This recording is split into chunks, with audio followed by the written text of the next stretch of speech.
what it had the ability to do was now it had a serial port. And my friend had gotten a modem. He plugged this thing in. We went all war games, man. And we get into a chat room and are talking to people from Washington, D.C. randomly. What we didn't know was this was a long distance call. You're right. The phone bell comes in. And needless to say, when I went back to his house the next time, the modem was gone.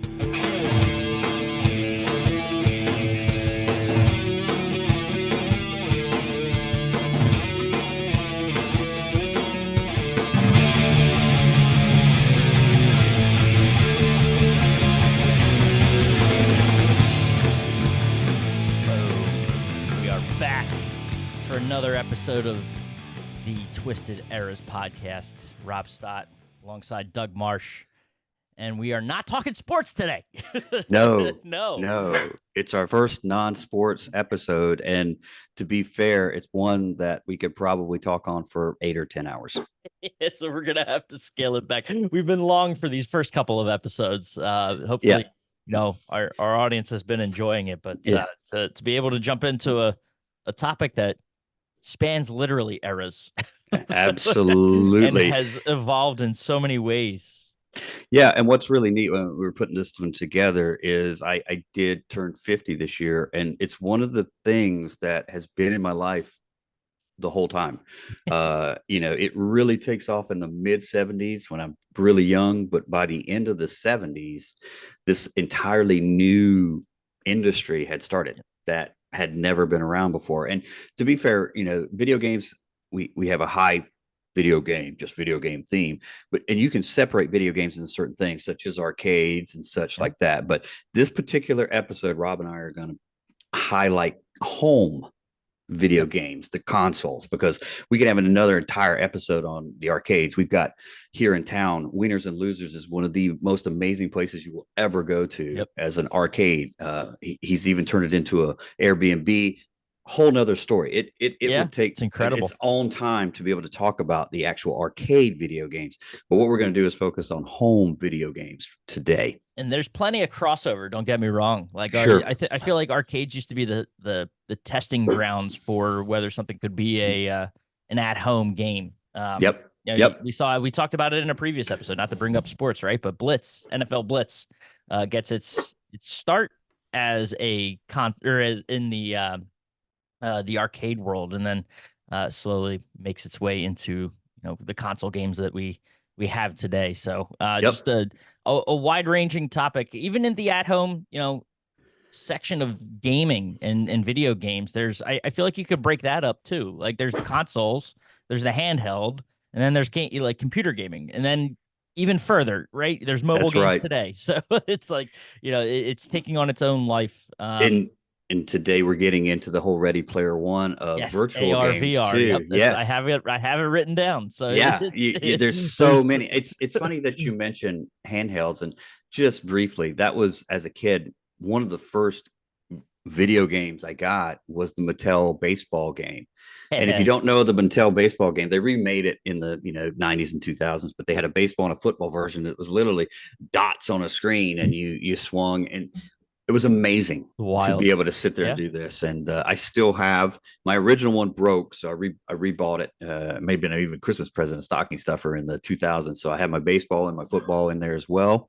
Awesome. So you had those too. It was all sorts of wild technology from the essentially from the space race of the 60s that was now being utilized for other things. And we're starting to do things with computers, and computers are shrinking. And then, the next thing you're sitting at home, with beeps on a screen playing baseball. It's incredible to what we have today, where you can live the game. Yeah, it's crazy. It's wild. And it's something you say it spans your whole life. I think probably one of the earliest introductions of like the form of entertainment for me is video games. And I can think back to as I started digging back into my own past on this, and like all the things, you start feeling like a spoiled kid. It's like, it's like, wait a minute, I had this one. I need like 5 hands to be able to count all of the different, whether it's consoles, handhelds, the amount of games, forget it. Like if we just didn't buy video games and save that money and put it away, imagine how rich we'd be. Oh, it'd be huge, be huge. But it's funny you Yeah. mentioned the word spoiled, and it mine. I wrote down my dad was mid 20s when I was born, and so by the time I'm 5, he is in his upper 20s, Yeah. and video games were fun to him too, Yeah. and so that helped. Yeah. When we'll dive into some of the early consoles. My memories are of both of us playing, Yeah. Yeah. and some of the amazing things he did, to because he liked them too. Well, So that's funny and makes me hope because I'm in that yeah, situation right now, right? So yeah. I got a little 6.5 year old at home, who has his own Switch now. So I feel like every time we buy a game and Christmas is, coming up and everything, it's like the games we get, it's like, well, can I enjoy it too? So it's as much for me as it is for him, but in a way where we could share it. And hopefully, he's having those same feelings you're having about like, Oh, oh, well, getting to do this with dad and absolutely. I know he is because yeah. like some of my I'll go ahead and start one of my earliest memories. I can remember him coming home with something that was space age. He essentially it said, "Hey, this box hooks to our TV and we can play a game on it." I was like, like Monopoly or something. It's like, no, no, Yeah. no, no, no, not a board game. He goes, it's on the TV. And Yeah. so it's like, okay, but what he had brought home was the Magnavox Odyssey 2000 game console. Wow. And essentially what it was this box that had two knobs on it. And technically the 2000 version was like the third or fourth generation. I think the first one's from like 74 and this is in the 77 range. But what it was, you hooked it to the TV and you played Pong. Yep. And it was multiple versions of Pong. Sometimes the ball bounced, sometimes it went fast, sometimes you can make your paddle bigger or smaller, but both controllers were on this one piece. So you had to kind of sit there beside It's each other wild. while you were scrolling. But Imagine to think, fighting like oh fighting over yeah, controllers. are you kidding? Like, If you got mad and yeah. went to throw the controller, it was the whole unit because it was the unit, the controller, all in one. But anyway, that was my first, introduction to video games, and it was it was Jetsons type stuff. This is crazy.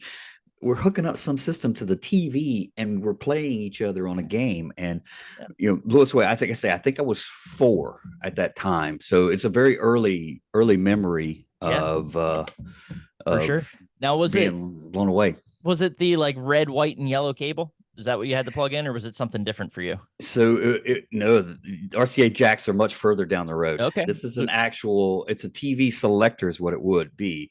You actually had two screws on the back of your TV, and it had a prong, and you went in there, and it had a oh, box, and you almost like you went the printer cables, like kind how of those kind of screw kind of in. Yeah. you had this box, and you would switch Okay. it from TV to computer, it called, which we didn't know what a computer was, a computer, you know but if you put it on channell 3 or Yeah. 4, Yeah. Absolutely. and you on channel 3, and then you switched it and you could play. But yeah, pre Okay. RCA jacks, pre Yeah. anything, it was a box. Technically, as you get into the earlier stuff, it was all that way too. It's not until later on Right. that you finally get where you split the stereo sound and Yeah. all that good stuff. Yeah, that's wild. And I remember having, there were things having to be on channel 3 and 4 for early systems. Mhm. It's similar. Like, I get probably around the same age, 3, 4, and they're all Christmas based. Like every single one of Mhm. my moments of, the evolution to the next generation of gaming was all around Christmas, and the holidays. And so the first one I remember, 3 or 4, is Mhm. a little like maybe 5-inch TV that came with the NES, the original Nintendo. I'm Oh like, yeah, I'm older than I think by the time I'm 3 or 4, SNES might be out. So, early 90s, 91, 92. yeah, So, but the parents go with the original. So I very get that nice. original. I don't know anything about it. I'm not reading up on games at 4 years old. I just know that I got this console that showed up on Christmas morning. And I could play Super Mario and Duck Hunt, the combined And game. Duck It Hunt, was the yeah, cartridge with both. So it had the orange and white gun that came with it for Duck Hunt that you'd shoot at the screen. And then just the original Mario Brothers game, and it was phenomenal. Like waking Oh, up on Christmas, being able to play that, and I can't even imagine how many hours at such a young age I was melting my let, brain away. Right? let's be fair. We're talking, different eras here, and we're going to Yeah. talk modern era as well. You can still put that game in and play, and it's still Oh, amazing. it's unbelievable. It's Well, still an to the point where incredible game. you think about the that franchise, obviously on my shirt, right? Hmm. Probably looked like this, just about 8-bit, right? It would have been absolutely. The way Mario's played, like it's the same. The games might be different. Like obviously they've got the evolution to open world gaming and things like that, but they still make Mario Wonder. Is this year's kind of new? They re-released the RPG game as well, which Hmm. we'll get into kind of genres of gaming too, I believe. But the Mario Wonder game is still something where like they introduce new styles of how you can do like what different characters do, but it's the streamlined linear game. You got a starting point and an ending point for levels, and it, it's timeless, It honestly. is. It So is. They hit a jackpot when they made it. yeah. And when we talk our favorite eras, that it has a huge impact on me, because when I want to play a game that I don't want to think about, I don't want to go to an open world, I don't want to spend 3 hours doing this, that's the one I put in. Mhm. Or even, the perfection is Super Mario 3, which would have come out Yeah. around 89, 90, which took that same thing but made it a little bit more open world, where you could go to Yep. different places and different paths and stuff like that. But Yeah. yeah, it is, we talk Mount Rushmore, it's got to be there. It put, the fun in it, because it was a puzzle. He had, oh my gosh, there's a vine coming out of this block. What do I do? And you're like, hey, I found something, guys. This is incredible. And when you watch these speed runs on YouTube now, and you Oh, they're think, you incredible. talked about the thousands of hours you played this, and they can now do this in 6 or 7 minutes. And you're like, oh What my the heck? goodness, And there's where like was world this? records for it, right? Yes, It's yes, unbelievable. yes. But it's funny you mentioned, Christmas, as I wrote down most of my systems as well. There's a lot of magical Christmases where you wake up Christmas morning and it's a system or a game or something like that. But I don't, I don't think we're here if we don't have the Atari 2600 in the late 70s. Hmm. Atari figured out that people would buy it, and I think this thing sold for maybe $120 then, Yeah. which would equate to like 500-600 bucks now, something crazy. And the games were $30. Hmm. And so when you see games Oh, now that are they're 70, 40, yeah, $80. yeah, yeah, It's wild. yeah. But I can remember that just taking over. And when I got that one, I think it's 80. I know my first year of school, I went to a house after school. She kept us, and they had one, and that's my first introduction to combat and stuff like that. These very, very simple games that were amazing at the time. But so I remember playing it with them, and then Dad decides to get us one as well for Christmas. And you know the times we spent, and I go back now, some of these games, you say Pitfall and everybody still knows what Pitfall is, and it comes back to this. And when you go back and play Pitfall now, you're like, wow, this is really what changed all this stuff.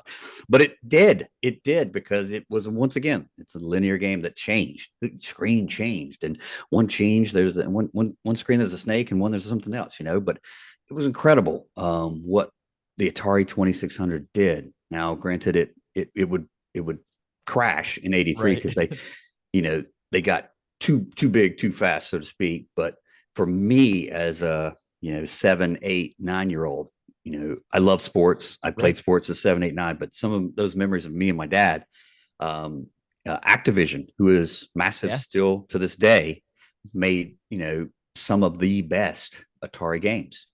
Kaboom, my father was a Kaboom master, and it was a simple game of some, this guy, he was supposed to be a criminal of some sort, because he had a striped shirt like what they would wear in jail, and he was dropping bombs, and you were catching it in a bucket of water. Like, who wrote this and thought, what, this would be a fun game? But it Yeah. was, and Wild. there was another one called Dragster, which my dad figured out. he bought. We had a controller. He would lock it down. He put a gear shift on there Oh, to be able wow. to change the gears faster, because essentially all you were doing in Dragster was trying not Right. to blow up your car, you know. And he put the Man, gear shift on there. And when I looked at the world record time, he's pretty close to this, because we would take these pictures and you could send it to Activision and they would send you these patches that you had, you were a record, you'd done so much and stuff. It was amazing. And that's he was wild. incredible at this. But to watch this, this guy is sitting there, he's like, I figured out how to do this. So when I say like you had these magical memories of childhood because of the Atari 2600, it's that sort of stuff. It's incredible, So how do you feel then now? What I think we know attending tech shows is kind of a thing I've done. I'm Mm-hmm. actually missing it for the first time this year in quite some time, not COVID related. So sad to not be there, but also happy to not have to deal with Vegas and the traffic that goes on around that. Mm-hmm. But it's a show where I've seen that brand, the Atari brand, obviously not owned by the same, Mm-hmm. Atari Interactive is Mm-hmm. kind of, a holding company has it and they're Yeah. redoing things and all that sort of stuff. But a few years ago, we hear that the 2600 gets announced as a relaunch, and I Yeah. believe we're just a few. Yeah, as we're sitting here recording this, it might have launched like a month ago. Like It's officially it's became available. it's out now, Yeah. absolutely, and they've Um. modernized it, Yeah, and very much. But to where it can still play the old cartridges, it right? And absolutely new still ones. plays. Yep. Yep. So how do you feel seeing it relaunched? Like any interest? And how about this too? At the same price point, 129. Yeah. Like that's Well, wild. what was funny was when they first announced it, I think it was an all black Yeah, body, and everybody was like, "I'm sorry, that's not right. that's not right." And so they immediately realized, well, that was a mistake. And so it came back out with the wood grain. Yeah, And that's what it is. And the if you had the faithful. choice of an all black body or the wood grain, which one are you going to get?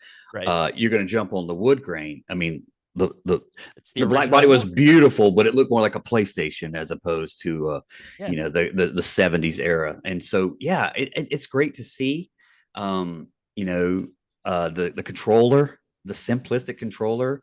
Um, now you're flying spaceships with these controllers. It's gotten almost ridiculous with everything you can do, and they figured out how to do all that stuff with just a joystick and one button. It's unreal. It's incredible. But yeah, I love that it's back. The nostalgia factor is way off the charts. The problem that they have is in this modern world, emulators are everywhere, Hmm. and I can play the exact same thing for free, you On a know, computer, on on a your computer. phone, Yeah, like everywhere. exactly, Right. So exactly. there's something to be said though too. You mentioned the controller. You can't do it with that. You You can't do have it with to, that yeah, classic. yeah, no, no, There's they're ways you can go about, and I know even over the last like decade or so, we saw those. The Nintendo was known for it, like kind of the everything built into the controller that you just plug mm-hmm, into the TV. mm-hmm. The kind of the classic versions of everything that they had. Which were there. Like you didn't have the cartridges for the old NES, and I know they got it even all the way up to like a 64 classic. I think they had. Mm-hmm. But Yeah, Atari had the same thing. they They had did. the Pac-Mans that you would just plug the little thing into the front of your TV and it would work Yeah, or whatever. But it's not able like a not a true recreation of the original controller, right. which is what this is. So Oh, I think mhm. plenty to be said about that and bringing that experience back to people that grew up with it.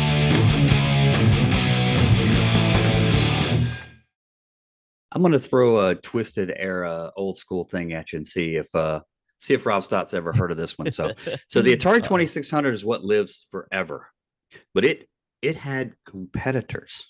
Ooh. Yes. Some were even better quality games. Okay. But so have you ever heard of Intellivision? No. So so, so so no, you obviously stumped me. Atari Okay. was with the king. Intellivision, I believe, maybe in a Mattel product, and so that was their attempt. And With a they controller that looks like a remote control, is that or a right? phone. Or a phone? Yeah. Oh, numbers Yes, on it. Yeah. Okay. it was the first. It had four buttons on the side like a modern controllers. It had a disc, but it also Wow. had a keypad. and each game came with a slot, and you would put it over the keypad, and it controlled different functions throughout the game. Oh wow. It was amazing, and it's a great product, but it's funny that Oh it yeah. just never sold as well. Like these As cards that slide in, is that the right? And that's then it. Each yeah. game had a card, and so you had multiple functions you could do there as well. But in television was I had my uncle had that, so they would come over to play Atari 2600 with us, and we would go over and play television with them. And it You know, was you know why I should know it? It looks like PlayStation. I don't know if this is real or not. Did PlayStation 2 make an Intellivision Lives game where you could go play the yeah, old classics on? That's crazy. absolutely, absolutely. So that was the number two ranked game, and Wow. quality wise, it was probably one. It was amazing, but the other one that I was curious if you'd heard of was ColecoVision. Have you That ever I heard? had. So that name sounds familiar. I ever attempted to play it or, come close to physically having my hands on it? No, There, absolutely not. I had my aunt Yeah. had the ColecoVision, so we would Okay. work our way around. It was like me with the Atari, her with the Coleco, my uncle with the Intellivision. But the ColecoVision had similar controllers to the Intellivision, but it had the first joystick on there as well. So it had a Okay. joystick on its That's keypad. fun. And if you want to get really deep, it's the first home version of legit Donkey Kong is on the ColecoVision, and it Okay. actually looks pretty good. It's not as Yeah. clean as the arcade version, but that's the thing is like as we've gone into history, the Atari Yeah. 2600 lives on. They bought the name, they're remaking it, but there were competitors, and there were good competitors. And if you were a television kid, the Atari 2600 was not your thing. You Yeah. like to have you had more buttons, you had more control, more things going on. So So that sounds very similar to I think, well, a couple things about that, right? The competition is what pushes an industry in any case, whether it's video mhm. games or whatever, smartphones, computer, like it's needed. Yep. I think you see that even throughout the rest of kind of video game history. In terms of, I think of something like Dreamcast that was out there that Mm. um yeah, dies but pushed an industry. It had a screen on the controller that Oh, would show you some things, and that's yes. like it's technology that then gets borrowed. I think you That's see right. like a Nintendo, the dual screen Nintendo Game Boy, Yeah. and having like screens on your control, like it pushing it It and just creating some different ways of thinking. But ab- also, like, the other side of it too is the competition and having like your fanboys, right? Like yeah. someone that wouldn't go from Atari to That's ColecoVision or right. in television. Like, Oh, I feel like that still exists today it in terms of absolutely. Nintendo versus Sony or Sony versus Xbox and or Microsoft. It's just that that's still relevant today, even though like I'm someone that never owned an Xbox, would gladly play one. Hmm. But in terms of like PlayStation versus Nintendo, I got them all. It's just no favorites here.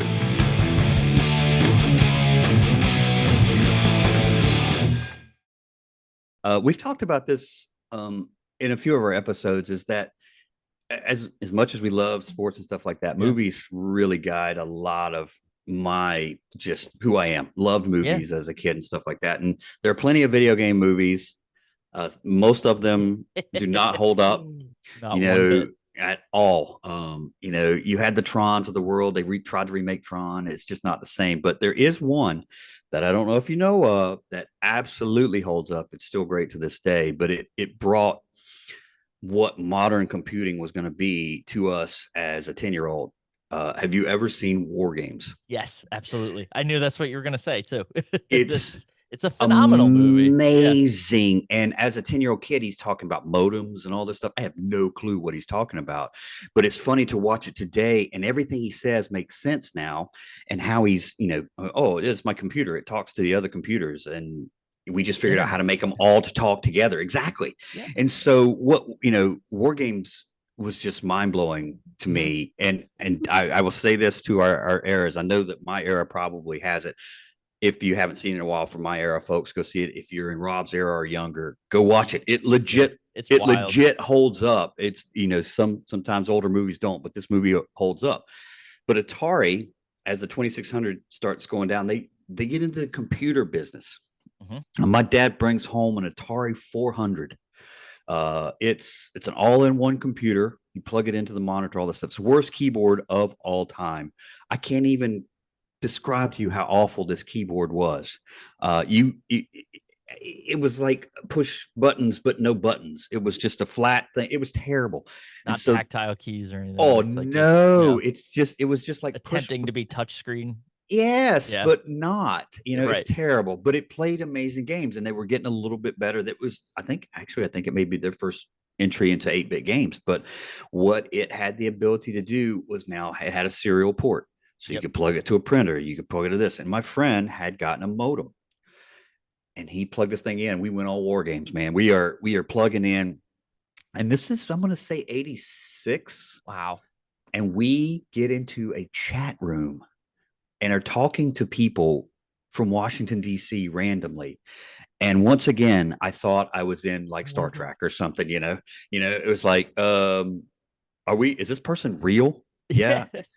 My buddy So that's Travis is like, your yeah, that's my first. first online gaming Yes. experience. That's that's And we're incredible. and it went into you had little games you could do. They were very DOS based and Yeah. blips and stuff like that. Yep. But what blew me away was asking some random person in Washington, D.C. a question. Hey, have you seen? And I remember it's 86 because we were talking about Platoon. And Platoon had come out. I was like, ooh, have you seen Platoon? It's pretty wild. Yeah, I saw Platoon. I was like, oh my gosh, this random person, not what we didn't know was this was a long distance call. Right. And for The phone bill comes in. once again for kids, we used to have long distance back in the day. Oh. And needless to say, when I went back to his house the next time, the modem was gone. He was no longer allowed to use said modem. But that's my first Wow. online experience is this. And it was incredible. Seriously, I thought, That's it was like wild. different world or something. But Yeah. Now that uh, like you can't just you think of the Reddits and Discords of the world where you need to have, it's just commonplace to have people that you talk to from all over, not just like Raleigh or Charlotte to DC, but like Philly to Hong Kong. It's like, exactly. it's expanded our world of gaming, but like kind of shrunken the world in terms of how Exactly. we talk That to one that another, right? that is a perfect way to put it. Community. But that's as like I say, if a lot of people only know the Atari 2600, Yeah. but Atari There's 20 they plenty. start getting into trouble. But and that's where they switched over to computers, and so we had those computers. And I also it was the first time I ever had a game that you loaded via disk, and it would take a while, but they were better. They had Yeah. more memory and stuff like that. So we had that sort of stuff, and then I think 85 once again the world changes again unexpectedly because when you read about the history, the video game fad, as they called it, was Right. dead. It was over. Hey, this is just another industry that didn't make it. And Ooh. Nintendo said that's just not true. That Right. people will sit around and use this as entertainment. Kids will do it, adults will do it. And they hit the jackpot. They really did. And it's kind of just to see what like I don't want to like rush through eras, but like to Yeah. to see where it's exploded from in that time. You think dying industry is laughable today. There's kids going to college with scholarships for esports.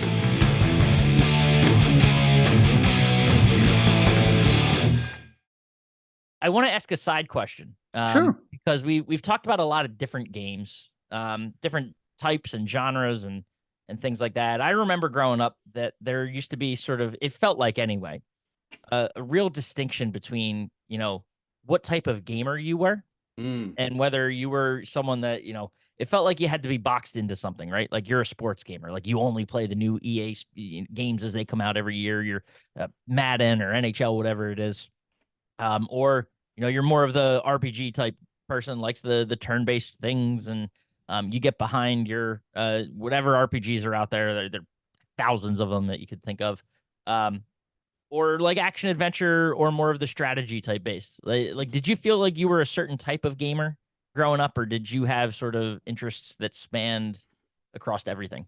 So think about it in a generational sense. So when the first generation comes up, they're just very excited. The second Yeah, generation usually takes things to other places. And then the third generation is so far removed from the first that it's not even close. completely, yeah, Yeah, it's just completely different. yeah, So I am essentially a first generation Sure. gamer. So everything was exciting to Yeah. us. And we did not have, the sports leagues took forever to realize how this could benefit them. So our first games would have They're not genre based. Yeah. no, Yeah. it's uh, Pennsylvania, versus New York because they couldn't get the rights to the teams and they Yeah. couldn't get the rights to the players. And it's not until Tecmo Bowl, which still holds up to this day. There's a Super Tecmo Bowl that's even better, but Tecmo Bowl went. They couldn't get the teams, so they went to the NFLPA and they were like, "Hey, we'll give you so much to your players association if you let us use their names." And they went, "Okay." So big ups to the players. They were the first to go. Yeah. So the first Tecmo Bowl has no affiliation with the NFL, only with the players. So Yep. you're playing with real people, but it's generic teams. You're not the Chicago Yeah. Bears, you're just Chicago. You're not the Philadelphia Eagles, you're just Philadelphia, whatever. So that's why it's a little bit different because it was all Yeah. new to us. The first time I saw Zelda, like, oh my gosh, you can go throughout this whole thing. It's not, I don't have to do this. I don't have to follow the screen. I can go over here and I can go over here and I can Do do what you these want. things in different order and stuff like Yep. that. So, first time seeing Zelda was wild, So my is a little bit different. We were For just sure. in awe of everything that we got. Now today, I don't play as much as I used to, but I still play a little bit. And I think the sports games, Hmm. one of them, yell at clouds again. I think they have gone too far. I think they're too challenging. I think they're too hard to where I think there are certain eras that more the four They're button leaving behind. controller or was I don't care that I need to push three buttons to catch a pass. I just want to catch a pass. You know what I mean? Yeah. And so Snap, hike, find, yes. throw, Oh catch. my gosh. Are you Yeah. kidding? It's like I just want football. it's It's gotten legit. to, Yeah. yes, yes. And if I wanted the simulation, there are other ways to do it. But anyway, so that's why today it's much more based on I like like the Star Wars games. I like being Luke Skywalker with a lightsaber and going and fighting other people. So today, now I will say this: the new MLB The Show game with the simulation, I like it. Yeah. I don't like playing the game because I don't. When I swing the bat, I just want to swing the bat. I don't want to swing the bat here, here, here, 9 different places. Just want But to this, time it up and yeah, go. You're more of like exactly. Nintendo or the Wii Sports baseball. There you go. Like time it up. That's more your But speed. I will say this: one of the amazing things the show did was they had a full draft to where you could draft every player that ever played, and Babe Ruth's going to be number one, and Hank Aaron's going to be number two, and Willie Yeah. Mays is going to be number three, and you just build these teams, and so I can I want to be the Cubs, and I want to be and Lou Gehrig on my team, and it was incredible. And then you could simulate the whole year, and then you would lose free agents, you would sign new guys. So I will say that was something I dreamed of because Fantasy aspect of yeah, I talked about, some of those early games with the computer is we would keep stats on sheet, and be like, oh, hey, I went 3 for 4 in this game and the ability for this thing to do that. yeah. So that's cool. The gameplay is too challenging, but I love the, simulation aspect of it. No, But that's fair. that's a great Yeah. question because you definitely come through a little bit later. And by that point in time, you would not have ever, you couldn't fathom a time Yeah. when Madden didn't have real teams and real names and I knew nothing different. exactly, Yeah. exactly. So And I mean, if I had to peg myself with one of those, it'd be, I mean, I hate to even do it because mhm, I own more sports games than anything probably. mhm. If it boiled down to kind of picking a genre, there were years I would try to alternate kind of my game buying. So like have Madden every other year, get the Yeah, NHLs in there, an NBA occasionally. Um, FIFA that mhm. gets me into soccer, It is. into watching soccer is playing FIFA. And I think about you know just the World Cup games when they were coming out on like a PS3 through high school, and just the joy, like getting together with friends to set up World Cup tournaments and play them out Yeah, against one another. Hitting the random button 3 times, and whatever country you land on, that's who you are, and nice. playing it out. So sports definitely, like as far as I probably gravitate towards that. a little bit more. But the fighters and Mhm. like it's all of it. I enjoy all of it. So I hate to even bucket myself into like a specific genre of gamer, as opposed to anything else. So But it's everything. yeah, but it's a great question for the Yeah, the rest of our Twisted Eras group. What do you guys think as well, and right. gals? Because You know, to your point about generations of gamers today, like, can they even do it? There's so many with, I mean, mobile. You can almost lump mobile into an hmm entire category itself because of all like the Candy Crushes and whatever is out there. So different from an MLB the Show or something like they're not even. Can you even put them together? Like they don't uh even look the same, but right. they're still games, right? So it's almost like a reversion to kind of what Game Boy was. I think Huh. you think of some of those like 8-bit and hmm dots moving across the screen. That's kind of what it It, feels like, right? it does. It It's absolutely wild. does.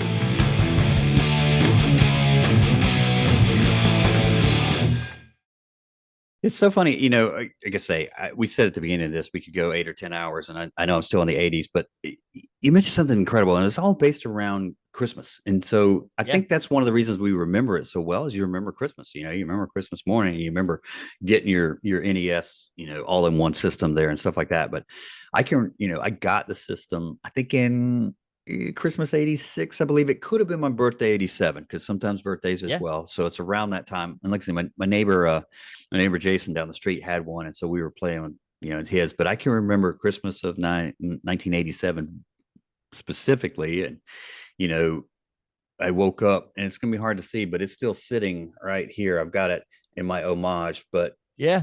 possibly the Super Mario Brothers, I think, is the best game ever. This, I think, is probably number two, and it was Mike Tyson's Punch Out. Oh yeah. Absolutely. And you know to get there, you open presents, and what we always did, we'd have family Christmas morning, and then go and go to my grandmother's, and all my aunts and uncles and cousins and all that. We'd spend the afternoon. And it's, I guess, in 87 I was 14, Hmm. and I had just gotten what would be the one of the greatest gifts ever. And I can remember it was probably one of the first Christmases where I was like, I didn't want to go to I my didn't want to go. grandmother's house, because we had beat, Glass Joe and Don Flamenco and Piston Honda, and we were working on the Prince, and it's like, do I really have to go? Of course you have to go. It's Yes. Christmas, and it's the first time. And oh my goodness, I would love to have Christmas with my grandmother now, but I can remember that one specifically being, because this was, you would get there for lunch at 1, and sometimes you get home at 8 or 9. And my grandmother lived 20 minutes from us, so it was an all day affair, and I knew what was ahead of me, and I was just like, oh my goodness. I And want to so, bring it. yeah, I want to and bring so I can remember, exactly. And Yeah. so remember, okay, are we ready to go? Yeah, yeah, Dad, I'm ready to go. And getting back, and both of us, playing that thing all night It's when so we got awesome. back, and it's still there. It's still great. They That's lost his affiliation not long after, because of, he got beat, wasn't the same. And so I think the game is still out, but it's called Punch Out, just yeah. regular old Yeah. Punch Out, and he's not the end all be all at Yeah. the end. I don't But think they'll ever put him back on, get that tattoo no, on your face and everything. no, Like kind of everything that you but are as an it's individual. so funny. Yeah. You said something. It's amazing because it puts you back in that time. I remember Yeah. that specifically. Well, And it's fun. It's less my memory and more something I've been told. You talk about kind of who the games are for, right? mhm. And I think to a Christmas morning, N64 comes out, and Mhm. a big like every for another side note, but like congrats to Nintendo for making every one of their consoles like an absolute frenzy to try to find and get and limit quantity. I know PlayStation's doing it now. They've Yeah, done it the last couple with the 4 and 5 and making it like limited run productions. The 5 might have had some issues because of COVID and like chip sure. shortages and everything, Yeah. but like they they intentionally underproduce in order to create such a Oh buzz yeah. of like trying to find it. And there's another story to be told about working in retail during Ooh. the Wii era and watching people try to like jump over counters to grab the boxes that we had Wow. at the particular big box store that I worked at during a Black Friday. But um, regardless, like that aside, getting waking up and finding an N64 under the tree plugged into again another TV. That was the other thing too. Like every one of these systems seemed to come with like a slightly larger TV to replace the one that I had, so that was kind of fun. So waking up and finding the N64 plugged into a TV. Only to find out later that my dad and uncle had unopened it. They got to make sure it's like checking the Halloween candy for any needles that are coming out of it. They just wanted to eat the candy before you had a chance to get through it and get all the favorite stuff. That's right. Same with the N64 on Christmas morning. They were up. Come to find out they were up playing. I got Mario 64 and Wave Runner are what came with it. Oh yeah, yeah. They wanted to play Classics. Wave Runner. Make sure the Yes. system worked. Plugged it in, get everything going. Make sure the controllers are good and all that good stuff.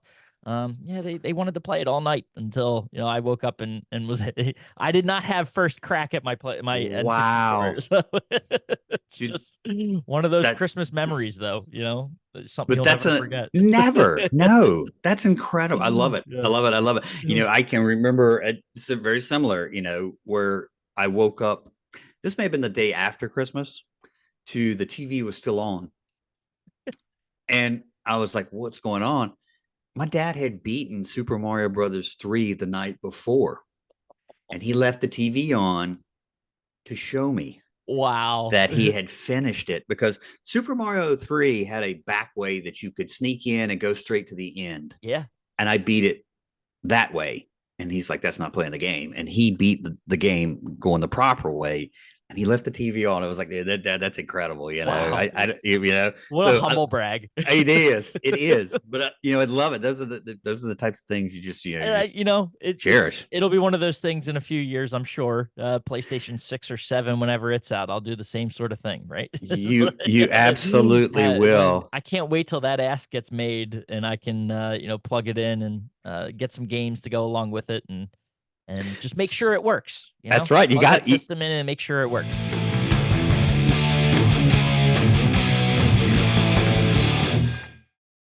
That's pretty much the 80s, and we're getting ready to get into your era as well. You do have the Super Nintendo where we get Yoshi for the first time, and that Super Mario World is an incredible game as well. The graphics, it's still Mario, but man, the graphics just went up just a touch. And does the cape get introduced at that point too? The yellow cape?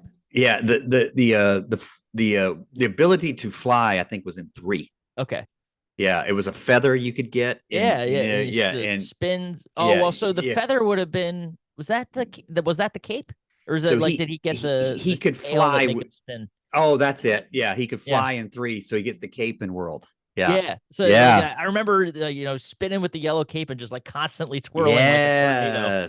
Until you find Yoshi, and then you can swallow everything. And and he Mario jumping and the cape flapping behind him. Yes, it's good stuff. So that was amazing, and I will say that's one of those last childhood things, because the following year I leave for college, and it's funny to think about this because video games ingrained your life and stuff like that. It wasn't as big a deal in my college. I don't remember sitting around playing videos.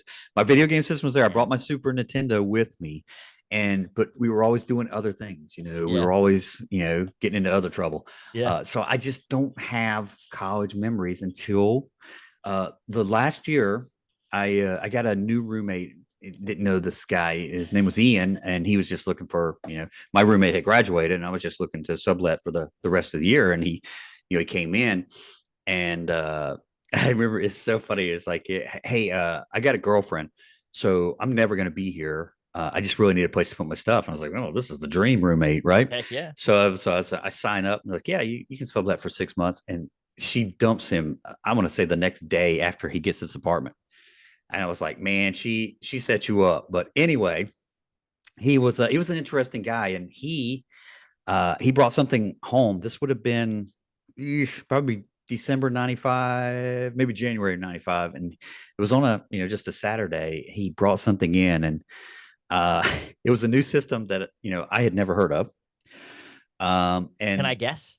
Oh, I think you're going to know what it is. Sega Genesis? No. Sega Genesis was earlier than this. Okay. Actually had one of those. That's another. There's an Yeah. entire Sega Right. path as well. Yeah. My dad, once again, he brought home a Sega Master System Oh wow. around the Yeah. same time. So I had both. I had the NES and the Sega Master at that time. But this was a company that was known for making things that technology that we used every day. Ah. Uh, Okay. but that's what they were known Yeah. for. Right. And so it's like it was kind of the way when Microsoft made the Xbox. You're like, Why are video they game. making Yeah, what are games? they doing Yeah. this? Yeah. So it was the Sony PlayStation, Yep. and he brings us home, and I'm like, once again, I'd been out of the gaming world. My last system had been, the Super Nintendo, and I had a Genesis, so it was a little bit step up, but didn't play it a ton. But he brings this thing in, and like I say, I didn't know that Sony even made video game systems. Had no idea. My Sony was a Walkman or a Discman or a TV or a VCR or DVD player or something like that. So when he brings it in, I was like, wow. And he pulls out this game, and it's a disc. Yeah. And it was like, you mean like the ones that go in the car? He goes, well, no, not completely.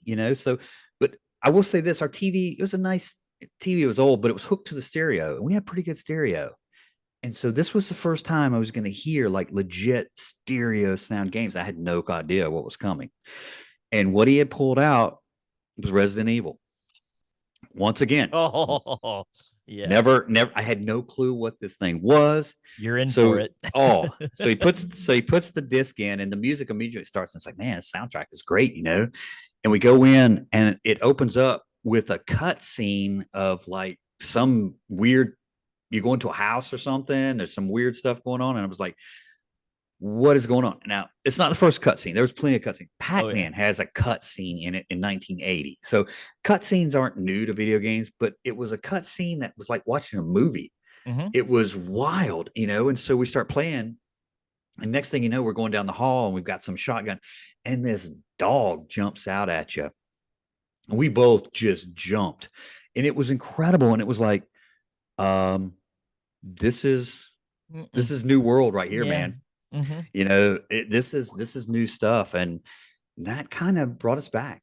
Yeah. I graduated the next year. I bought my own, and the first game I bought was Resident Evil. Even though we had beat it, I was like, I want this thing. I want myself. I want my own. Right. And it, once again, like you said, Atari puts it on the map. Nintendo takes it to the next level. Sega, you're talking about really Mhm. pushed people. Sonic. I mean, we don't Yeah. have Sonic without Sega.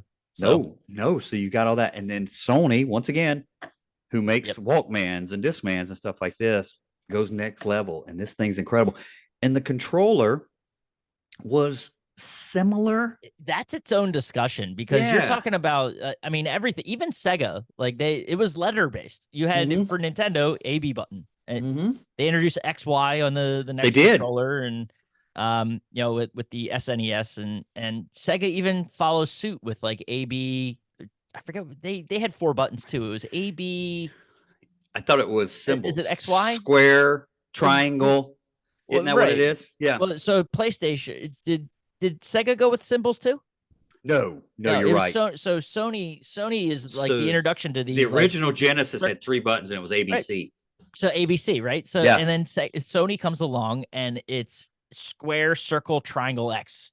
Yes. And I'm like, what? My mind is blown. How am I ever going to remember these 4 things and what they do? Like, you always knew that B was the back button and A was the action button. So that's right. It was so different, and actually kept me away from it for a while because I was scared of the controller and trying to remember what to do as a kid. I would not have known anything about this if he had not brought this thing home. Thank you, Ian. Shout out wherever you are to this day. You got us back in, but yeah, you're right. And like the Super Nintendo had buttons on the top for the first time, but this L and R. Yep. 4 buttons on the top. Yeah. Yep. And it was, it felt good. You held it. And it was. So the place that I know you're going to talk about it, but the PlayStation 2 controller, they've gotten better, and PS5 is probably one of the most comfortable. But for the longest time, the premier controller to have in the hand was the PlayStation controller, specifically PlayStation 2 with the DualShock.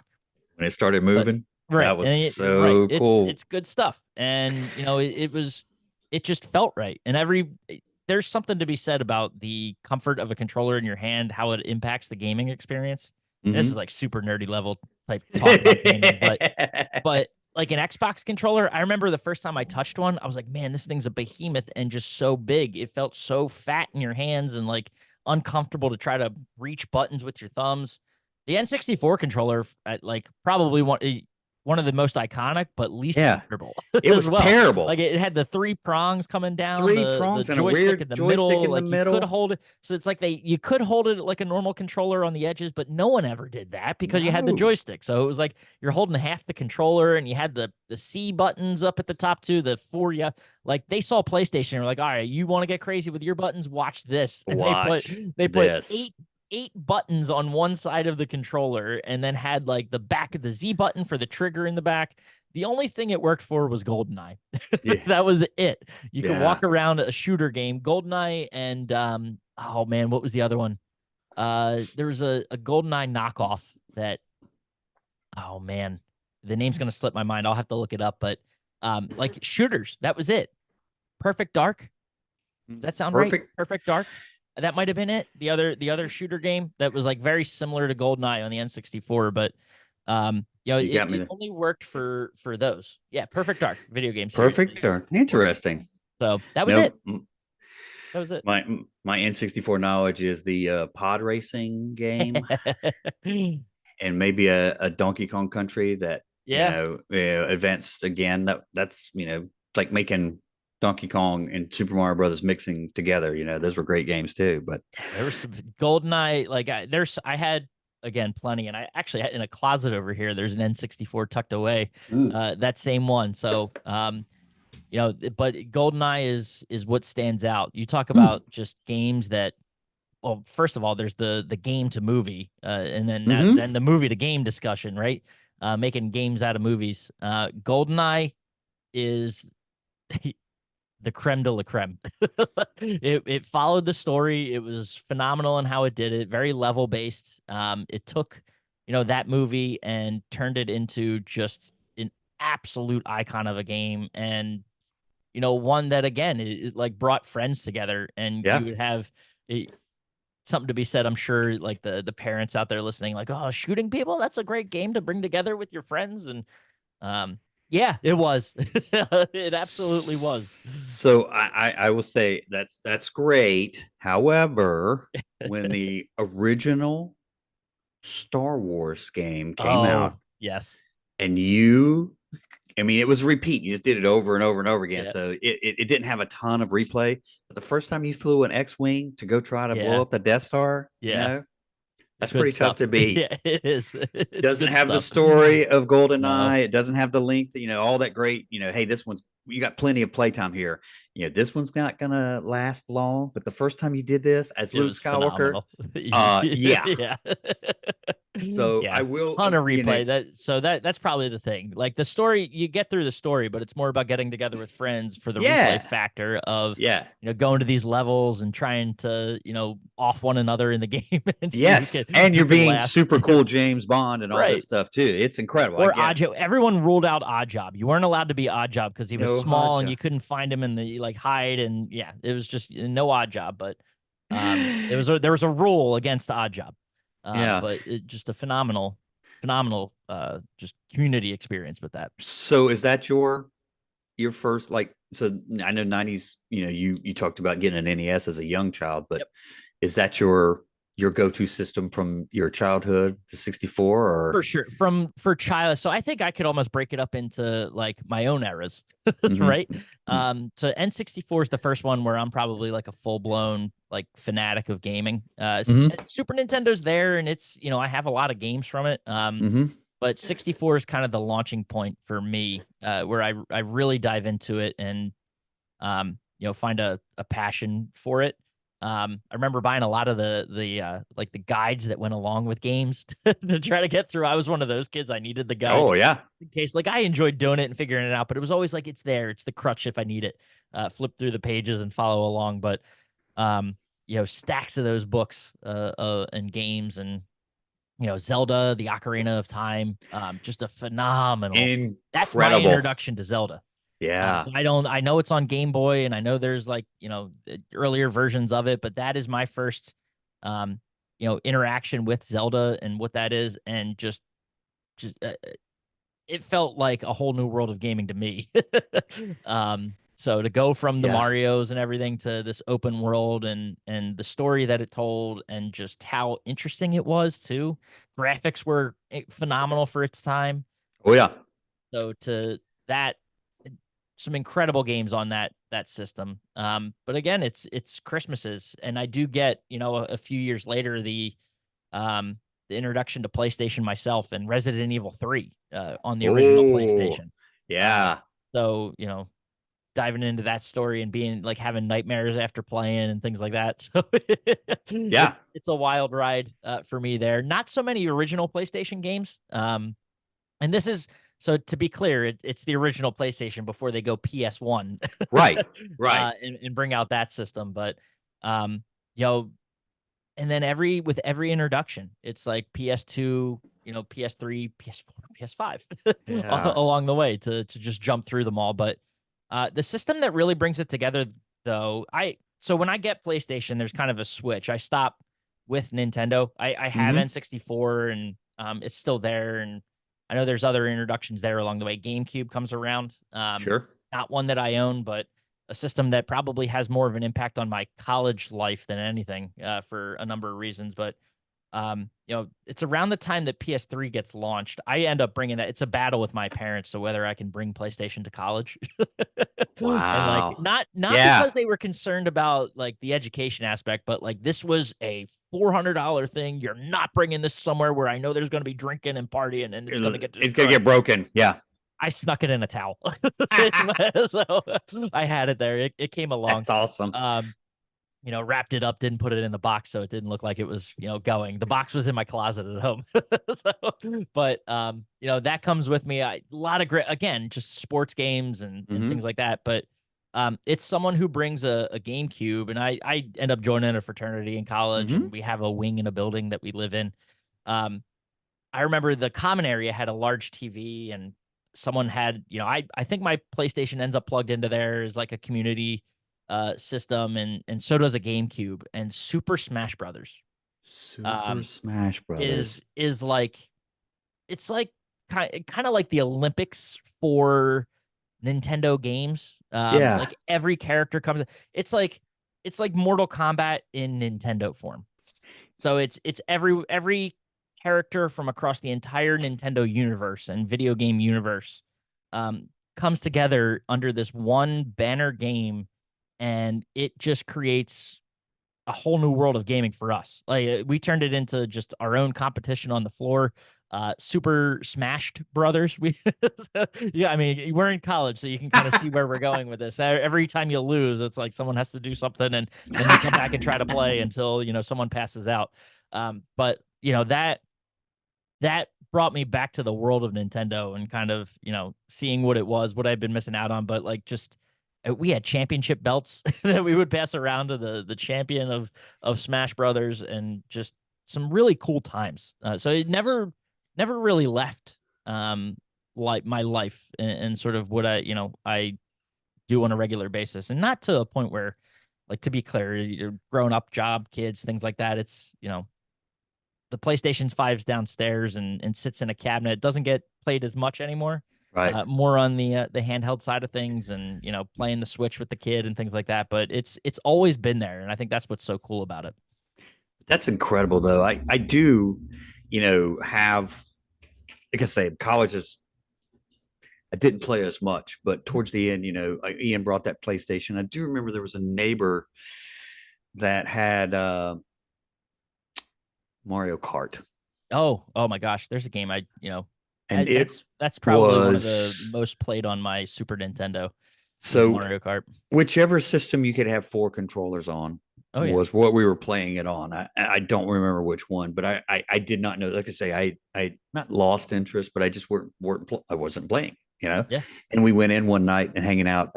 This kid was a couple years younger, going to high school with, and he'd come to UNCW, and he was like, "Oh, you live in my neighborhood?" We lived in an apartment complex, and Mhm. so went over, hung out with him, and like, "What are you guys doing?" We're playing Mario Kart. What's that? I feel like Animal House, when I walk in. Yeah, yeah, yeah. I'm ostracized here because I didn't know what that was, and it's like, so I sit down and like, 2 minutes in, I realize, Oh, oh, this is good.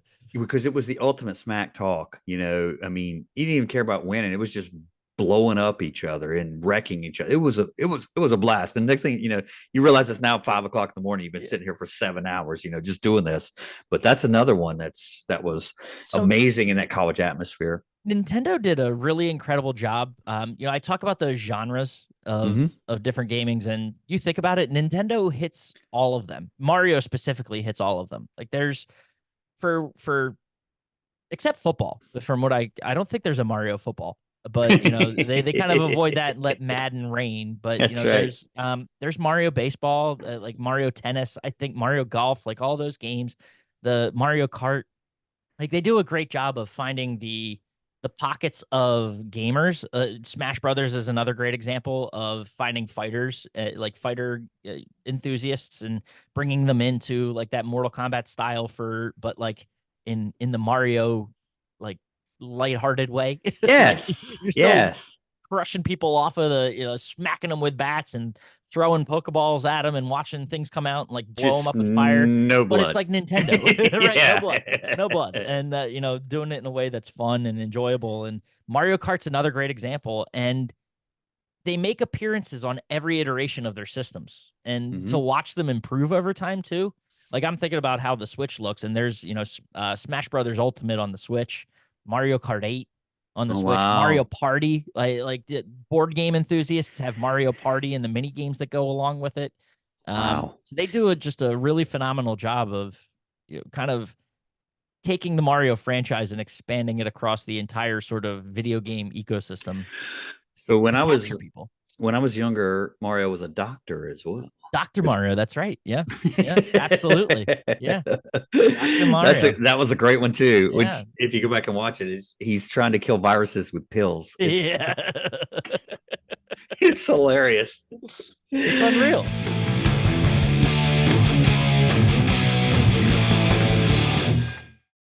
How widespread, or that might not be the right word, but how into handhelds were you? So the original handheld I told you about was those Yeah. Mattel baseball and football, and then there's a Pac-Man handheld. You can go Yep. look it up in '80. Then we would get these little handhelds that look like the game, but Yeah. they were terrible. So I had those too. But the first, the Game Boy really changes that as well. It was harder to play. You weren't going to play Metroid on the Right. Game Boy, but you could play Tetris and you could play Dr. Mario and these sorts of things. So I actually think I still have my original Game Boy. Um, but This, that's it. as the front That's falls off, it. right? The you know? that is it. Yeah, It's that's it. yes, but you need to take it off because it's probably yellow now. I know, right? Yeah, It's but like, yeah, so that's boom. another one. There's the Yeah, front. yeah, And you but mentioned get some of those games. Like it's crazy. I yeah. did some digging in closets. Boom. If you're watching the video version of this, you're getting Oh, treated. There's Tetris. that's it, man. Right? That There's the that it, one. it was absolutely My perfect for Tetris. I would take my mom in a Tetris competition over everyone. She would Yeah. play that for hours as well. I So think, same deal. yeah. My mom is not a gamer at all. She likes puzzle games and stuff like that. She loves the modern games that we have on phones Here's and one stuff for like that. you. There you go. Okay. Return of But the Jedi. she would do the Tetris and the Dr. Mario and stuff like that too. But It's super it's what do we baseball, right? Mario baseball, right? Mario So we got baseball. Mario again. This is more Game Boy Advance. So I think of all Oh, my Mario Tennis. Um, again, like the iterations of the systems and like I having was them gonna like the say Game Boy Color, Game Game Boy Boy Color. Advanced. Mm-hmm. I got the purple one downstairs. Like it was Yeah. so vibrant, right? But then as well, In the like hat. What boom, do we this is Okay. PlayStation, Oh, PlayStations, yes. right? So, and not only that, again, like spoiled child still has his own things, like PSP and PS Vita. When they realized that like they needed to do something, they didn't like the cartridges on this or something, whatever it was, or like it Yeah. wasn't high powered enough. So like 2 years later, and then it has a camera on the back, and a camera on the Ooh. front. So like PlayStation tried to get into it, but they've since ducked out of it. So I almost like today for me, it's more about the handhelds, but not to be clear, not mobile gaming. Right. Because then you've got like this here, Ooh, and if you're not watching, it's the Switch that I'm holding up. Like this is where it kind of all comes together for me. Like this is probably, there's some great systems, and I love the PlayStation 5 and everything like that and what it's done. But this combines it all. Like you can plug it, it's a handheld thing. You could take it on the road. It's great, sitting in car line with the kid. He's got his own little one, the Switch Lite, and everything that means to him. Like he's able to start playing his own games, having his own saves of games so that he can, progress throughout. Um, but it plugs into a TV and has like the graphics improve along with it. Like you're plugged into an HDMI, so like that's as right. great as they look on the screen, and they are great. Like they're phenomenal. Like they're not Game Boy games, to be clear, but they Yeah. look great. Um, they improve even more when they're plugged into the actual television and things like that, and through the HDMI cable. But like it's everything you kind of want today's gamer to have sort of rolled up into one package, which is fun. I'm gonna get blasted by some people, I think, for being nerdy, but like the games that do it, and I think back to the original Game Boy, this is like boom. Pokemon. Oh yeah, that's what did it. That this is like that's what stuck with me through all of the generations of Yeah. gaming, is those games and finding them all and catching them Yeah. all, right. I Yeah. had the red version, the yellow version, the you get to now today, like I will talk about phones in the sense of like go and Hmm. bringing it into the real world, right? The augmented reality gaming Yeah. version of it. Um, that's where the connection with the kid too is, right? Him playing that and now catching his own and everything like that. It's just to watch those games grow and expand over time, and sort of they were very almost like you think about Zelda and what that looked like. They had worlds and it's RPG. They're Hmm. all at heart RPG games because they're turn based, and like you pick your move, the other person picks their move. You got health points that you got to try to demit. Like it's an RPG game, but um, you know, it's been a lot more as well. Like the story behind it, there's a lot of different things you can do. Um, the worlds have grown and expanded. The list of them has grown and expanded. Like that's what kind of keeps me in it today.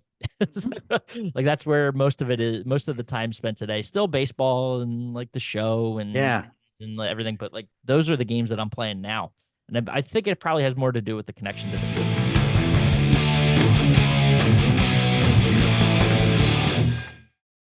You mentioned being much more of a Sony guy, so you do not own any Xbox. You've never had an Xbox at all. Nope, no Okay. Xboxes. So I stopped playing maybe in 2010.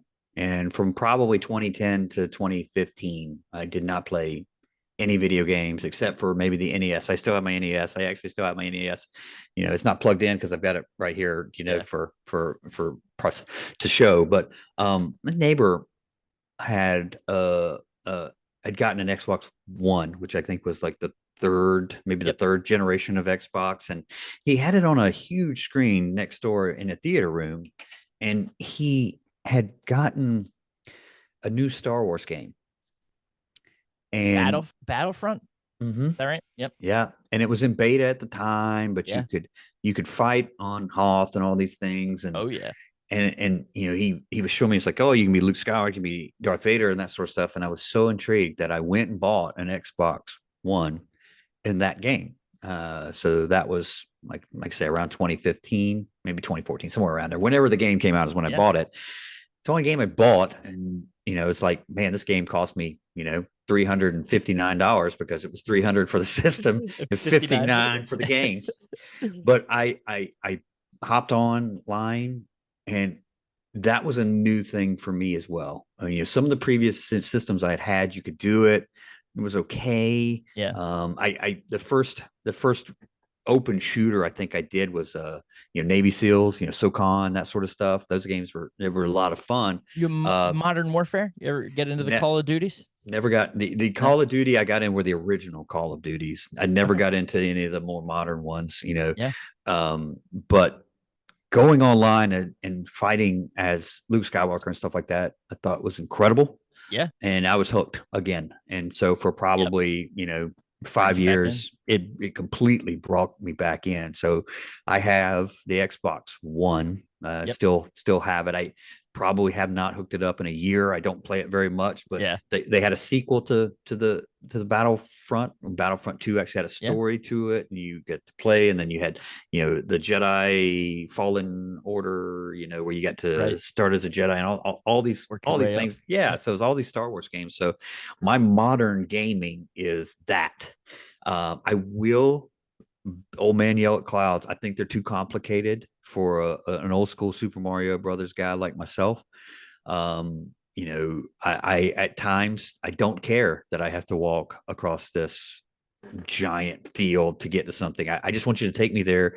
I want to do the task, and then I want to go to the next one. And that's just Yeah. me. Oh, that's just me yelling at clouds. And so when I get these games now, I do. I think they're just, There's I a don't lot know, to them. too complicated, It's almost especially, like and maybe if you were 10 years old and you had, nothing to do in life but to sit there for 8 hours and play a game, maybe then it would be cool. But nothing for the that's casual gamer in your yeah, life. that's no, I Yeah. don't believe so. I don't think so. And I think that's why the Star Wars one hit me so well, is because it was just, hey, we're going to Simple. run around and shoot each other, and once again, no blood Yeah. because it's Star Wars, Right. but you got to be Darth Vader, with a lightsaber.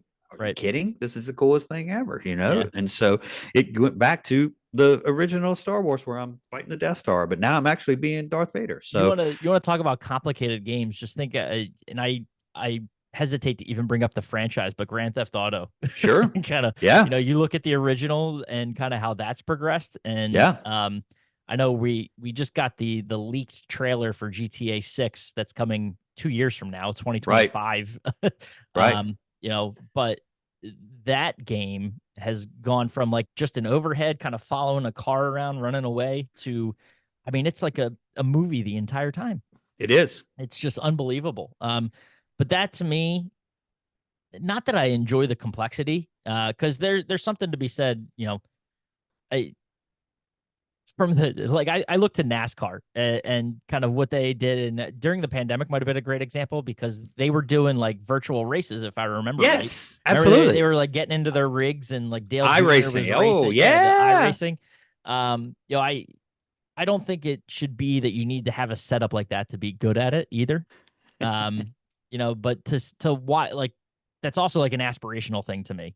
Like I think it's awesome that that's where gaming has gone, and Hmm. like it might be the early adopter in me that like I always wanting to have that thing now, like as it comes out, the early Yeah. adopter and have it first and see it, and had some great conversations with people, within the industry not too long ago about um like from you to me, like people our Hmm. ages within that range, like we are the like if we lump us together, we're the generation that grew up with these like as one generation. Not I granted Yeah. there's several within there, but like we're roughly the age of individual that grew up with games, and we're at a spot now in life where like we can take some of the cat we're on our own.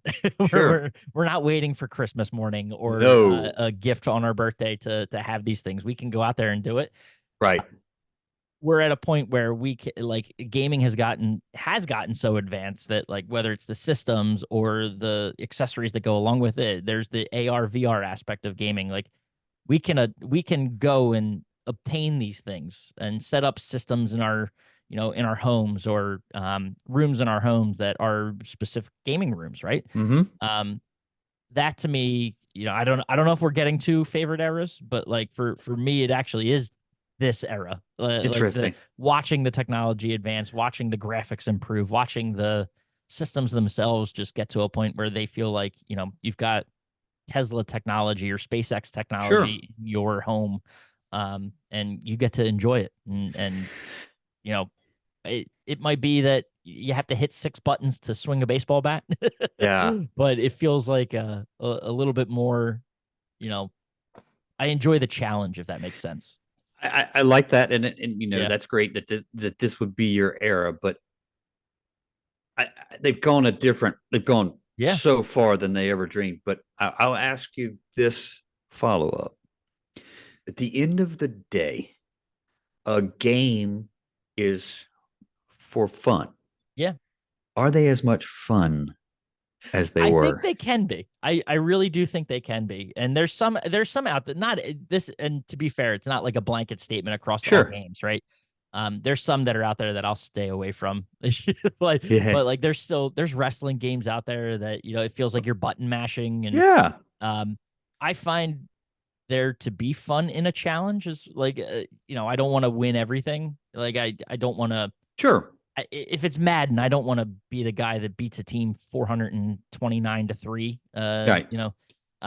So I want it to be competitive, whether I'm playing a game or a computer or someone else, right? 'Cause I think that might be what it is. Like, you think about those times growing up and having Smash Brothers competitions, or Mm-hmm. the Golden Eye battles with neighbors and things like that. Like, we were always, I wasn't winning every time, so I think I was constantly being challenged. And Mm-hmm. so there was someone that was the best within those groups collectively. So you know, you're always challenging one another. And so I maybe that relates to why I'm not turned off by the idea that games are a little challenging to play. Mm-hmm. Um, but then too, you look like, I know, just the idea that there are literal leagues for Madden out there, where, like, there are individuals that'll win a Madden Cup at the end of the year, and like sponsorship dollars, just to see what gaming's become. I think the other side of it too is that, like, the pop culture sort of Mm-hmm. feeling towards gaming, it's less of like a, hey, this is just a thing that nerds do, to now, Right. like we said earlier, the kids are getting scholarships and going to get paid, and join professional, like, the 76ers in Philly have stake in a professional esports franchise that plays within the Wow. shadows. They just built a building down by the sports complex that houses an esports arena.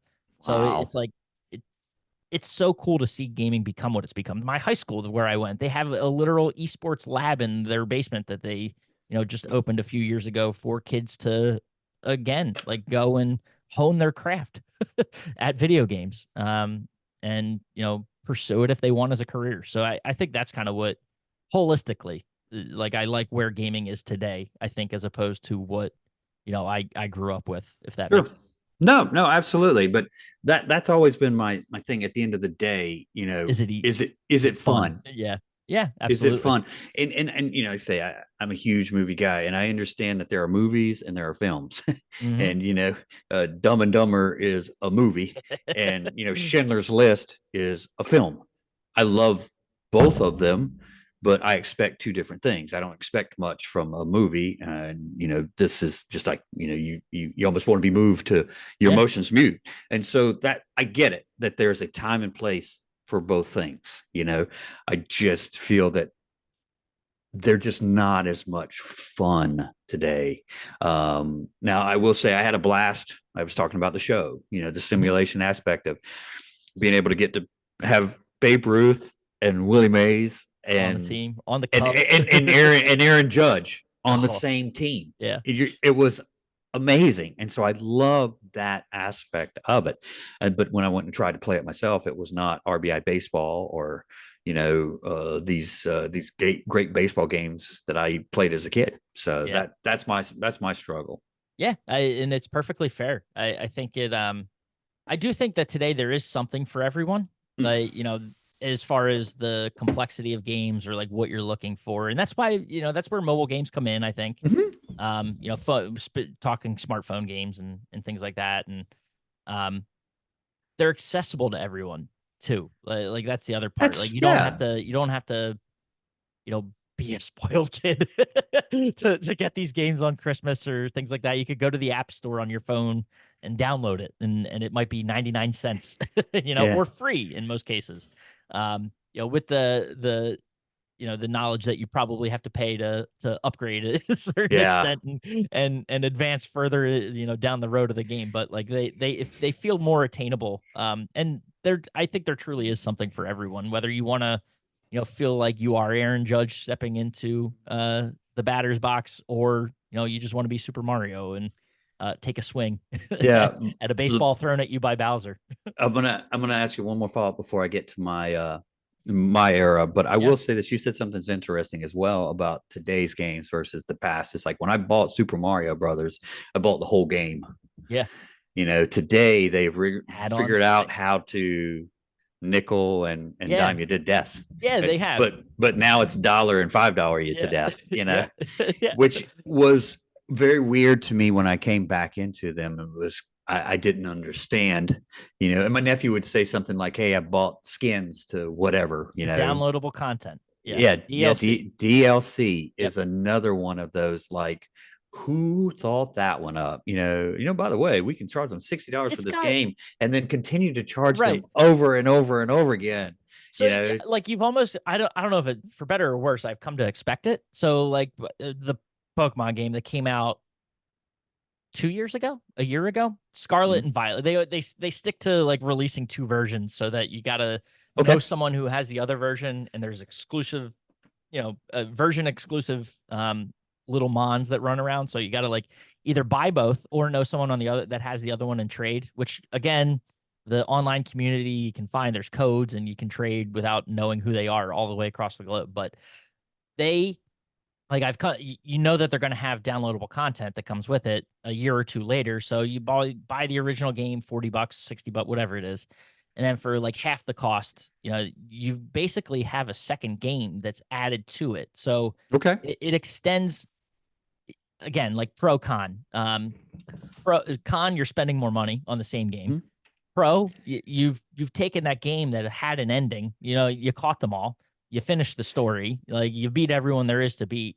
Yeah. Um, but now you have more to do. Like they bring more to it, so they extend the experience beyond just that initial, game that it was. It's like also like why not just pack it in from the start? But at the same time, I to me it's better to have a longer shelf life for a game than have to, you know, constantly for the studios that are producing them constantly pump out something new, a new piece of full content, every year instead of just add on a little bit that keeps the palate, whet the Yeah. appetite of the gamer.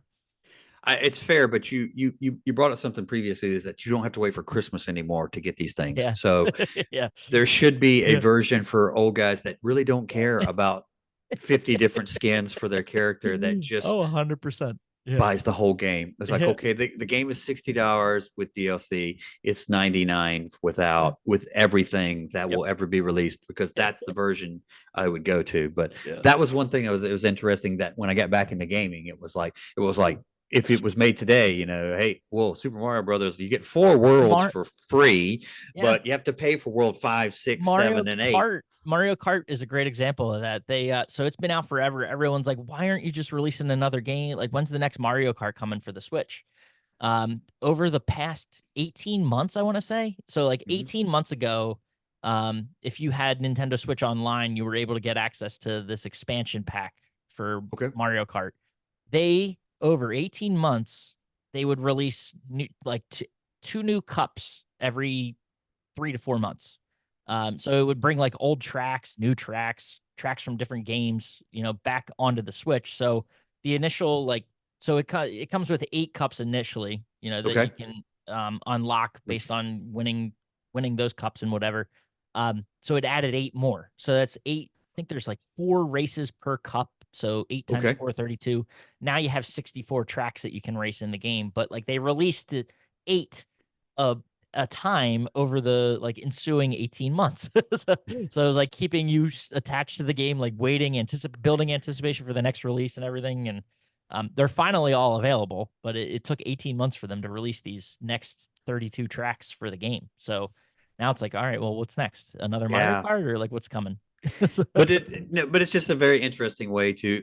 I like the way you put it that it keeps you engaged. Yeah. The playability increases, but it is different Yeah. to But so it's awesome that today's. I do have one other question. I'm going to go to my era right now, and I'm going to, the old guy tells stories because that's what we have. But uh, I got married in 99. I just had my 24th wedding anniversary. And my wife, Lori, did play video games as a kid. She had a 2600, but never had anything else. So when she thinks video games to her are going to the arcade and playing Yeah. Galaga and playing Pac-Man and that sort of stuff. She will, if it has the controller that she knows, she'll play, but she never got into Nintendo or anything like that. But we had gotten married, and I think we had been married maybe a year or so. The PlayStation 2 comes out in 2000. And the folks at Sony had already done incredible stuff with PlayStation 1, and I would love to have been in the marketing meeting when they were like, hey, what can we do for PlayStation 2 to make it even better? We have to be able to sell these units. And somebody going, well, instead of being just disc technology, why don't we use this new DVD technology? And them going, well, that's genius, because now it's both a gaming system and also a DVD player, which we all need now because it was new technology. We're transitioning from tapes to DVDs, and it added an incredible sales pitch to young married couples who, my wife loves movies like me. It's one of our shared interests. We love movies, and when DVDs are coming out, the Yep. DVD player was $300, and it was like, oof, we ain't got $300 to go get this. But when they put this PS2 out, it was one of the selling points is it's now a DVD player as well. So it's $300 for a PS2, a couple controllers, but it's a DVD player. And I was like, Lori, oh my goodness, We we can have to. buy. We It had to. saves us money. It saves us money. And so my first DVD player as a married family is the PlayStation 2. They And got you. they did marketing genius the way they did that. And like you said, the controller had advanced. You had to add on. The original PlayStation 2 did not have the internet. You had to, it was a box that Yeah, the came attachment later. on the back. Yeah. Yeah, yep. But it was, not long The after that. HDD is that Yeah, right? Is yeah, that what? yeah, Yep, yeah. It had built with the technology, it just wasn't ready. yep, So it was an add-on. You plug the Ethernet straight in, and yep. voila, you were online gaming, and it was fast. And we just that unit is amazing. I think we looked it up before the show. Yeah, It's it's the still number the top one selling. selling 150 over 155 50 million units sold, and sold. second Well, was the something DS. modern was closing Yeah, in, right? Nintendo DS. Well, 4 years. So Sony released that in 2000. Yep. '04 comes out the Nintendo DS, Gotcha. which that's at 154.02 million. Yeah. The Switch, which we have here, and it's not clear because this is Mhm. Wikipedia listings, released in 2017. So I don't know. And since then, there's been like this is the OLED version, so a slightly newer version of the Switch. I don't know if they're counting all of those in. Um, Gotcha. but in the 6 years since it's launched, it's at 132.5 million. So Yeah, but one of the amazing things with the DVD technology is they got full surround sound. The mhm. graphics were better. It was an incredible unit, and the games were amazing. By this point in time, we had awesome sports games. As a much bigger fan of college sports than pro sports, you had in every year there was an NCAA football game, and every year it got better and better.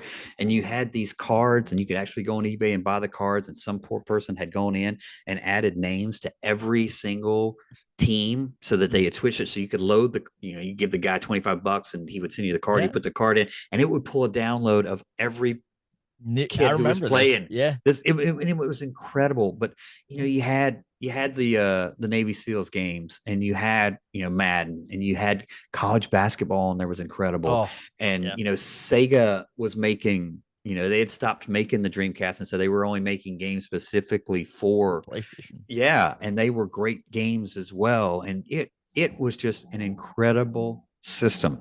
And on Friday night after work, you could put in Pulp The Fiction. movie, yeah, and you're good So to go. and you're good That's to go. awesome. And so it was amazing. And so I'm gonna probably, for one of the very rare times, A I newer era. I'm gonna go with the newer. I think the 80s are quintessential. The NES system is amazing. But man, that PlayStation 2 took everything. The games were playable. They weren't as complicated as what we got now. It was still a 4 button, you Yeah, know. But Tiger had signed on with PGA Golf, and the PGA Golf, Tiger Tiger was, Woods. Yeah, oh my yeah. gosh, Oh yeah.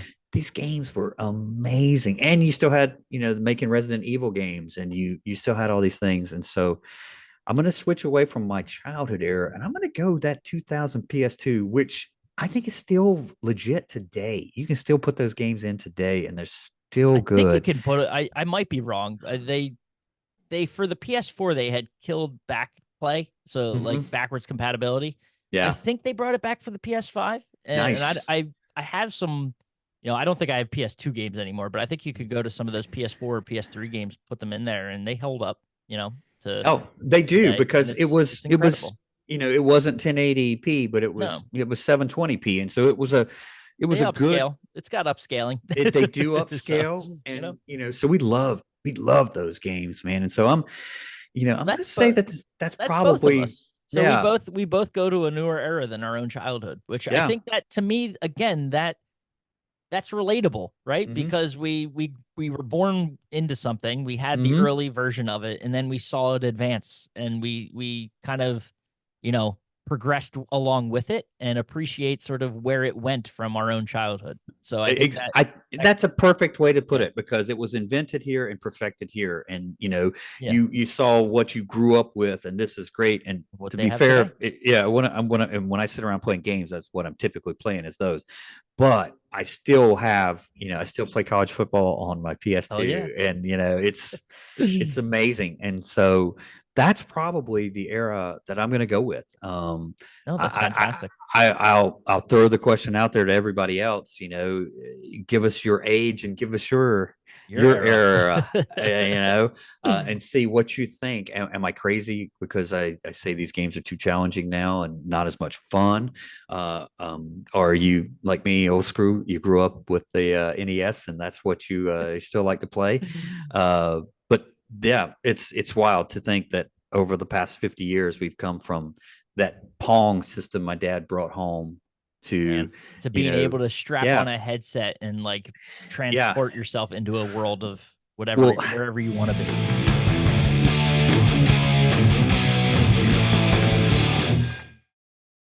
you have this modern era, I have that 2000 era, but I wanted to ask you, as somebody, you were in the industry for a while covering this sort of stuff, and you're still younger and still involved.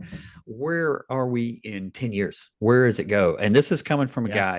guy, I love the Ready Player One movie is okay, but the book is amazing. And when he would talk about all the things that you could do with the Oasis in Ready Player One, it's wild, and you think, oh, this would never happen, and then Here we are. here we start Yeah. seeing these things happen. And so I was just kind of curious where I you think think 10 I years think from now we'll be. we're still in a console, world 10 years from Mm-hmm. now, but I Mm-hmm. think I mean, you're already seeing it. I'm scrolling down that list of, things that are the top selling consoles, and not to, PS5 launched 2020, 50 million consoles Yeah. sold.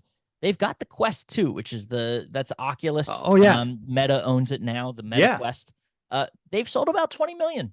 Quest Interesting. 2s. So, and Quest 3's out now. So I think you'll see that continue to improve. And, VR, you could go back to some of my old writings in the industry, and VR doesn't have that like killer app that the iPhone had, that made it like a revolutionary piece of Right. technology that everyone needed.